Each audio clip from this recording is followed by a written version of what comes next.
Hello and welcome to this conversation. I am with Senior Congress leader Digvijaya Singh. He's party general secretary. His views are pretty well known, often they are controversial. I'm going to talk to him about the strategies of the Congress and the opposition parties after the UP debacle. Welcome to this conversation, Mr. Thank Singh. you, Bharat. After the election performance in Uttar Pradesh, is there a danger that the Congress voter, whatever remains of the Congress voter, might migrate to the BJP if it sees no prospect of the party coming into power? You see, you are missing the plot.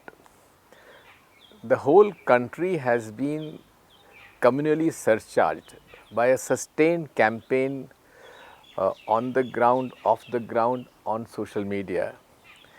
And the ultimate result which the RSS has been working for since it was formed has finally fructified in 2014 and now. They have been able to create a sort of a pan-Indian Hindutva, so-called Hindutva, which has no relation whatsoever with the Sanatan Dharma of the Hindu religion. This Hindutva word was coined by Veer Savarkar ji, who was himself was a Arya Samaji, who did not believe in idol worship, and who was a follower of the reformist Dayanand Saraswati. But they have successfully sort of campaigned and sort of negating this Gandhian secularism, which means equal respect to all religion and equal accommodation to all religion. The Congress party failure is only in we have not successfully combated the spread of the ideology of communalism and hate and violence as we should have done. So this clearly is the biggest challenge before you. So how do you hope to meet this challenge? Well, this can only be met through Gandhian secularism. Ishwar Allah tere naam, sabko sammati de Bhagwan. This is what is needed today. Yeah, but clearly that Sanmati is nowhere to be seen today. This is not being seen today because the Congress party is being seen as pro-Muslim. The Congress party has never been either pro-extreme Hindu or pro-extreme Muslim. We are middle of the road, secular Hindu and secular Muslim. What happens is, Bharat, that post 92, post Babri Masjid demolition, Congress party had to face sort of a situation where there is an aggressive Hindu sentiment which has been outraged because of the Bombay blast, and outrage caused by the Babri Masjid demolition. So both sides, both Hindus and Muslims, felt aggrieved that the Congress party has not been able to defend them. We had a Congress government in Maharashtra, we had a Congress government in Delhi, yet the congressman as a party could not sort of take the battle down to the mohalla, where Muslims felt that the Congress people are not coming to protect them. The secular Hindus are not protecting the secular Muslims. But you had a Prime Minister in Mr. Narasimha Rao, yes. who's widely perceived to have connived with the demolition of the mosque. Well, the man was not available the whole afternoon. He was apparently sleeping when the Babri Masjid was being demolished. Well, I would not go into this. I would go into the what is history. I was the Pradesh Congress Committee President of Madhya Pradesh, and we had series of communal rights post Babri Masjid demolition. And for 15 days, Bharat, I did not go to my house. I slept in the PCC office and brought around some kind of a confidence amongst the Muslims and the Hindus both, because Hindus in Muslim dominated areas and Muslims in Hindu dominated areas, the Hindus in Muslim dominated areas had to be protected. And I felt, I sort of moved around throughout the night protecting these people and giving them confidence. So this, when this did not happen, what happened to the Muslims? Because they found the secular Muslim leaders of these Muslims, among the Muslims, they were sort of browbeaten and they sort of went to the shell. And who came to their protection? The criminal elements of the Muslim came into for protection, and that is the I would say a point on which the radical Muslims fundamentalists got respect and recognition among the Muslims, and the Hindus radicals got respect. If you see the campaign strategy of Narendra Modi personally, he talks of development till 3 days before the election in Gujarat, and the last 3 days he would bring in Pakistan, Mia Nawaz Sharif and Mia Ahmed Patel in Gujarat, and which he is doing here. He, Prime Minister of India, brings in the issue of Shamshan and Kabristan, brings in a issue of Diwali and Eid, the quantum of electricity being given. This is totally, I would say, according to a planned strategy of the BJP, and I'm very sorry to say, we have allowed. This means we means everyone. Why don't you have a counter narrative? Everybody says we should have a counter narrative. Absolutely. What should be the elements of that counter narrative? I totally agree with you, Bharat, that the counter narrative is the secularism of Mahatma Gandhi, Prem, Sadbhav, Ahimsa, Bhaichara.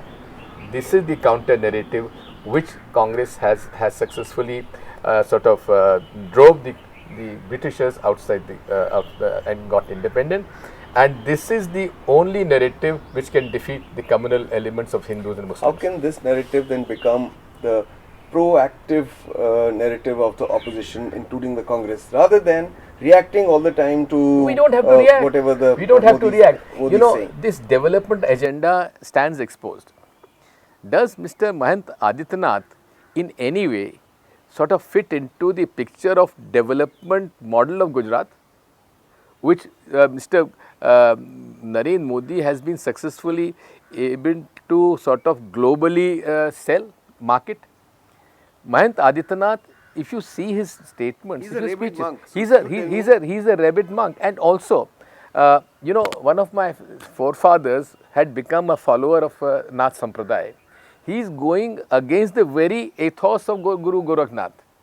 Guru Gorakhnath was, he started his Sampradaya, Mutt, as a reaction to the hegemony of the upper caste Brahmins, where weaker sections became. And also, during that period, the contemporary of Guru Gorakhnath was P. Roshan Ali. And at the behest of P. Roshan Ali, Nawab of Awadh donated this land, allotted this land where Gorakhnath Mutt is there. So this he is forgetting, and he's gone into a absolutely 180 degrees to the very principles of Guru Gorakhnath. What gives the BJP the confidence to appoint a completely antisocial, communal, exclusive, and a rabid person like this Mahant as Chief Minister of Uttar Pradesh? Very simple, Bharat. There's no rocket science to understand this logic. They are now convinced that the whole country has been communalized. They have been successfully able to plant the nationalism of Hindutva, and which I think is also becoming a global phenomenon. If you see the advisors of Trump, if you see the advisors of Putin, and if you see the emergence of the so-called nationalism, which ultimately terminates in being fascism, is a global phenomena of which they are riding a high tide. The BJP and RSS are riding a high tide of this global pseudo nationalism, which ultimately leads to fascism. Now, is there a need therefore for all anti-BJP forces, anti-Hindutva forces to come together on a single platform? I am a little apprehensive of this so-called Grand Alliance formula. If you recollect, in 1971 also, 70-71, because everyone wanted to stop Indira Gandhi, and a Grand Alliance took place, and the Grand Alliance got a drubbing in 71, because she was seen to be fighting poverty. And the famous slogan that मैं कहती हूँ, हम कहते हैं गरीबी हटाओ, ये कहते हैं इंदिरा हटाओ. The same slogan Mr. Narendra Modi is now coming with, कि मैं कहता हूँ समानता लाओ, सबका साथ, सबका विकास, ये कहते हैं नरेंद्र मोदी हटाओ. So he is planning on that line. So we have to be a little careful as far as sort of targeting Narendra Modi. We should be targeting the ideology, the way the country is being, the path on which the country is being taken to. But does that require a common platform, a common agenda? Well, see, let me tell you one thing. I sincerely believe this country cannot be communal.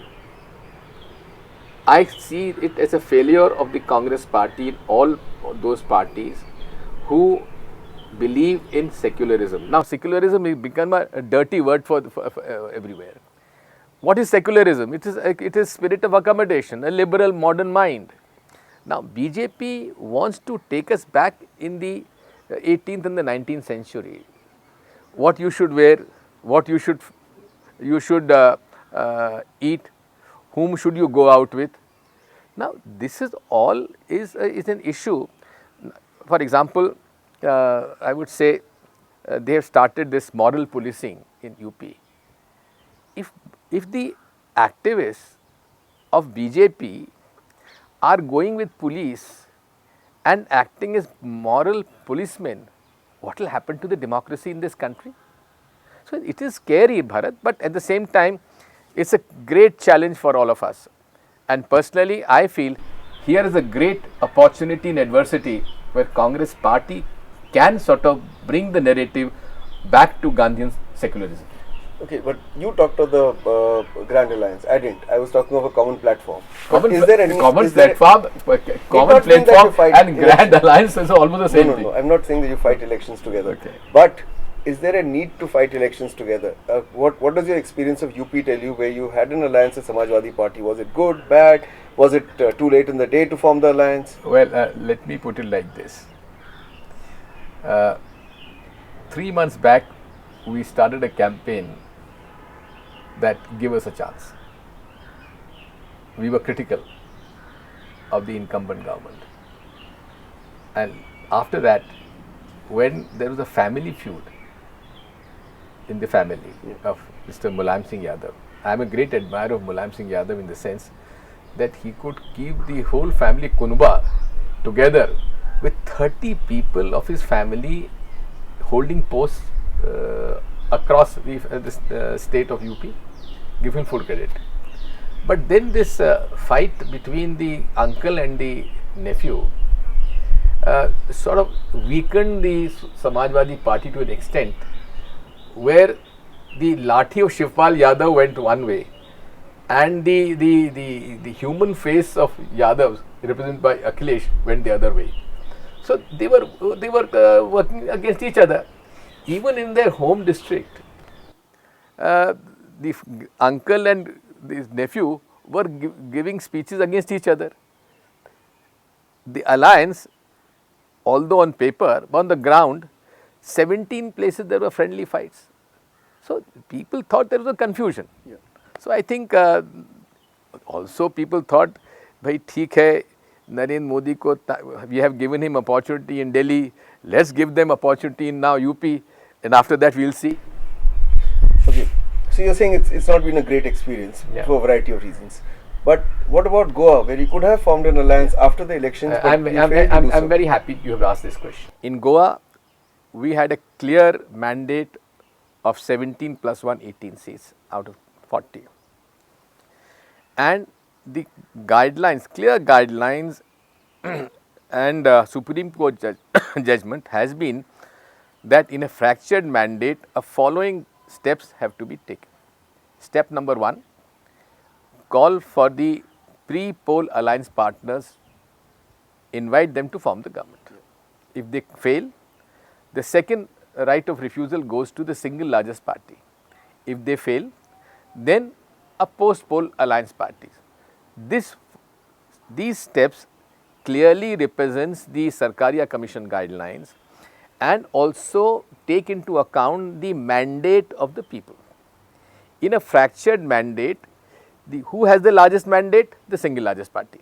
And we were clearly the single largest party with 17 and 1 supported by us, 18 out of 20. We only needed 3. 11th night, we were was supposed to elect our new leader, but somehow, I don't know how these countings took place in Goa. In a small state like Goa with only 15 or 16 lakh votes, which could be finished by 12:30, they continued till 7:30 in the night. With the result that we called the meeting at 6 p.m. The no MLAs turned up, only 5 MLAs out of 17 turned up. So we postponed the meeting for next day 11 o'clock. In the meantime, we started talking to the independents, and on 11th night, 3 independents, 1 NCP and Vijay Sardesai had agreed to support us. The independents and the NCP did not have any precondition. Vijay Sardesai had a precondition that Mr. So and so should not be a chief minister. We said fine, and at between 12:30 and 1:30, we discussed this with Vijay Sardesai at his residence, and he then made him speak to Mr. Rahul Gandhi. And Mr. Rahul Gandhi confirmed. This impression that the high command did not allow this to happen is absolutely wrong.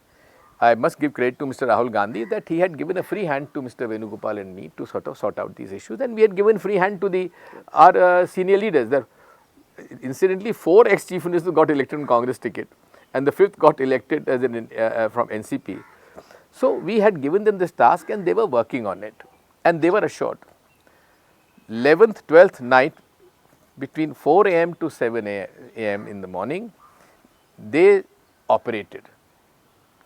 They means the BJP. BJP. Nitin Gadkari, of course, my information is huge sums of money were paid, and when we got up next morning, I started calling up Vijay Sardesai and Independence since 10 in the morning. They would not receive our phone calls. We contacted their PAs, their security, everyone, no response. And we were in the selection process selecting him. We had selected our leader by 4:30. This was the time we had asked for. And suddenly we come to know that Mr. Vijay Sardesai is with the NCP, with Nitin Gadkari, and they've gone to the governor. No, so these are details, interesting details. But my point is that they were trying to form an alliance, you were trying to form an alliance. We had formed the alliance. Yeah, but I'm saying that you couldn't hold it together. Now, I'm saying that if you could not hold it together in Goa, how do you hope to hold an alliance together nationally? We were overtaken by the money power, which defeated the people's power. As far as the holding the alliance is concerned, UPA is an example. UPA 1, UPA 2, we held the alliance together and conducted and performed quite well. Okay, so let me ask you this specific question. In UP, the clear sign of people swallowing their egos and working together would be when the Rajya Sabha election comes up next May. Would Congress be willing to support Mayawati and send her to Rajya Sabha? Because she would need the support of Congress as well as the Samajwadi Party.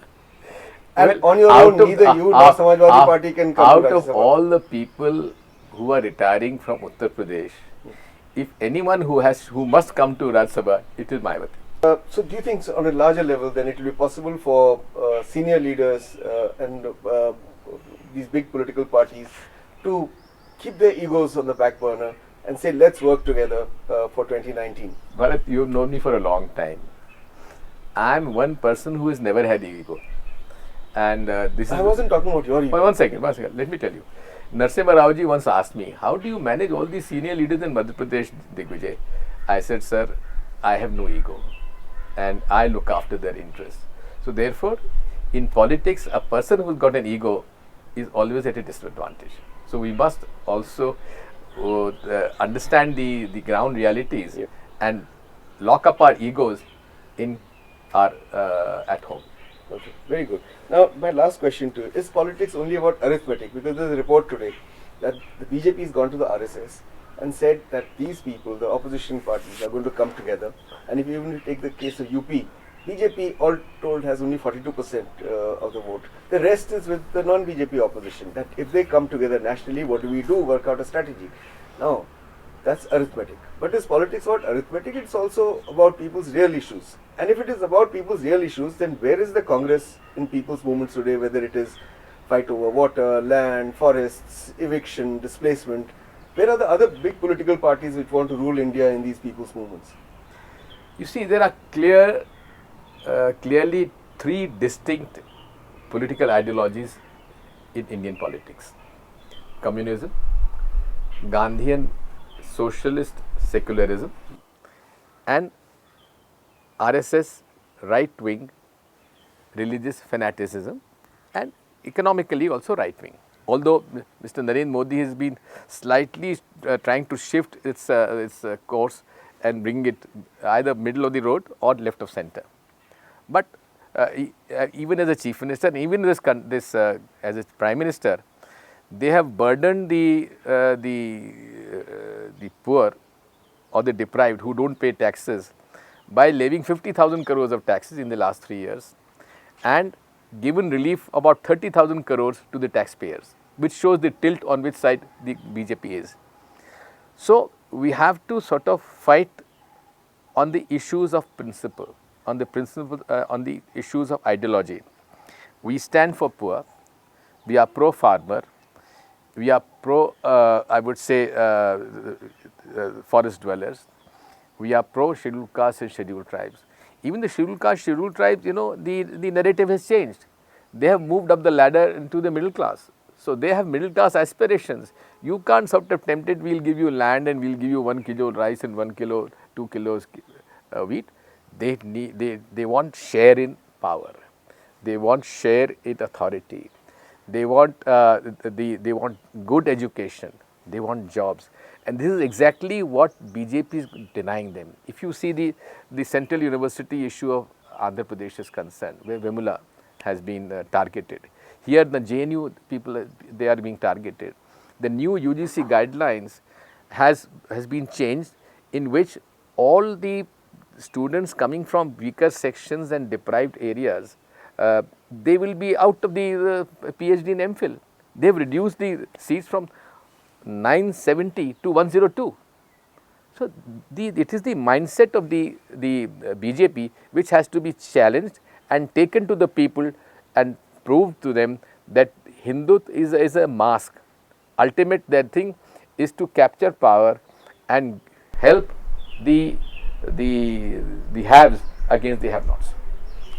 So this is enough to bring everybody together, or do you think you also need to struggle at the level of once the local level? Once your narrative is clear, where your ideology is clear, when your strategy is clear, we have to go to the people. After, what is democracy?